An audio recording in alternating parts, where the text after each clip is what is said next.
जदि आपण भी दशमटी पास करमती ताठू अधिक योग्यता अच्छी तेरे जाणी रखु देखु मुख्यमंत्री बड़ घोषणा चलित वर्ष 40,000 नुआ निजुक्ति जानतु क्यों विभाग में मिल सुजोग तेरे आपण आसीगला बड़ खुशी खबर खूब शीघ्र मिलवाक निजुक्तिर सुजोग जाना संपूर्ण अपडेट ता पूर्व वीडियो को लाइक कर दिंतु सब्सक्राइब कर नथिले एवं सब्सक्राइब कर पाखर थिबा घंटी चिन्ह को दबाई दिंतु देखंतु चलित वर्ष 40,000 नुआ निजुक्ति सुजोग सृष्टि हेब।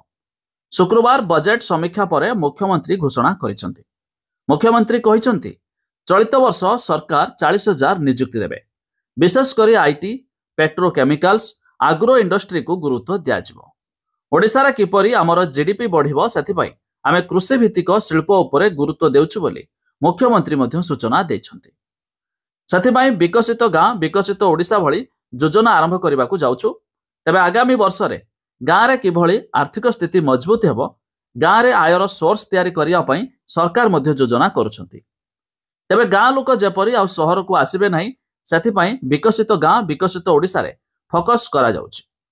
सेहिपरि श्रमिक चाषी नियुक्ति क्षेत्र रे आशा रखिथिबा बेकार युवक सरकारी पदवी पूरण भली क्षेत्र बजेट रे प्रतिफलित हेबो। 20,000 नियुक्ति दे सारिछु।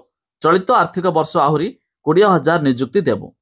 तेबे आगकू 2 वर्ष मध्य 65,000 रु अधिक पदवी पूरण हारिबो बोली मुख्यमंत्री मध्य कहिसेंति। तेबे चलित मास 31 तारिख पर्यंत साधारण लोक बजेट पई मतामत मध्य दे पारिबे। तेबे साधारण लोकंक पई किपरि बजेट रे गुरुत्व मिलिबो से नै मध्य बजेट प्रस्तुत समय रे चिंता करा जियो बोली मुख्यमंत्री कहिसेंति। तेबे जाकी बड़ अपडेट मुताबक एथर चलित वर्ष 40,000 नुआ नियुक्ति मध्य सृष्टि हेबो। तेबे अधिक जानिया पई हमर वेबसाइट लिंक आम डिस्क्रिप्शन दे दीचु आपण माने जाई मध्य चेक कर दे पारिबे। ता छडा आपण माने केउ जिल्ला रो वीडियो देखुचंती ता भी कमेंट करिकि जणाई दियंतु।